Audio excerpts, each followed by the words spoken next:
പടക്കങ്ങൾ എന്നും എന്റെ ഒരു വീക്ക്നെസ് ആയിരുന്നു. ഇപ്പൊ എല്ലാം ശരിയായില്ലേ? ഉഷ്ണം ഉഷ്ണേന ശാന്തികൃഷ്ണ എന്നാണല്ലോ ചൊല്ലേ. പുതിയ പഴഞ്ചൊല്ല കഴിഞ്ഞ ആഴ്ച റിലീസായുള്ളൂ. 3-ാമത്തെ വയസ്സിൽ അച്ഛനെ കാണണം എന്ന് പറഞ്ഞ് വാശി പിടിച്ച് കരയുമ്പോൾ പള്ളിയിൽ അച്ഛന്മാരെ കാട്ടിത്തന്ന് തൃപ്തിപ്പെടുത്തുമായിരുന്നു എന്റെ പൊന്നമ്മച്ചി. സാരില്ലടാ, നീ എവിടെ പരിപാടി അവതരിപ്പിച്ചാലും ഇത് തന്നെയാണല്ലോ നിന്റെ വിധി. കൊച്ചി എത്തി. അങ്ങോട്ടല്ല സ്രാങ്കേ, അവനിക്കറിയാ അങ്ങാട്ടി എന്നാലേ അവന്റെ വായിച്ചെന്ന് വിടും. തിരിച്ചു നീന്തിയാ വല്ല സഹാറ മരുവിപ്പോയി രസപ്പെടാ. അവൻ കൃഷ്ണന്റെ കൂടെ വന്നു, അവന്റെ കൂടെ നീ വന്നു.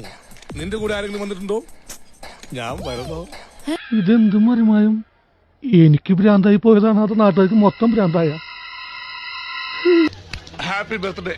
ഇത് നിന്റെ പുനർജന്മമാടാ. അയ്യോ ഈശ്വര, ഇവിടെ ആരില്ലല്ലോ ഇതൊന്ന് പറഞ്ഞു ചിരിക്കാനായിട്ട്. ഇതൊക്കെ എന്ത്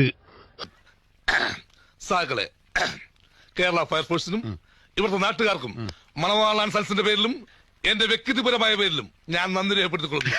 പടക്കങ്ങൾ എന്നും എന്റെ ഒരു വീക്ക്നെസ് ആയിരുന്നു. ഇപ്പൊ എല്ലാം ശരിയായില്ലേ? ഉഷ്ണം ഉഷ്ണേന ശാന്തികൃഷ്ണ എന്നാണല്ലോ ചൊല്ലേ. പുതിയ പഴഞ്ചൊല്ല കഴിഞ്ഞ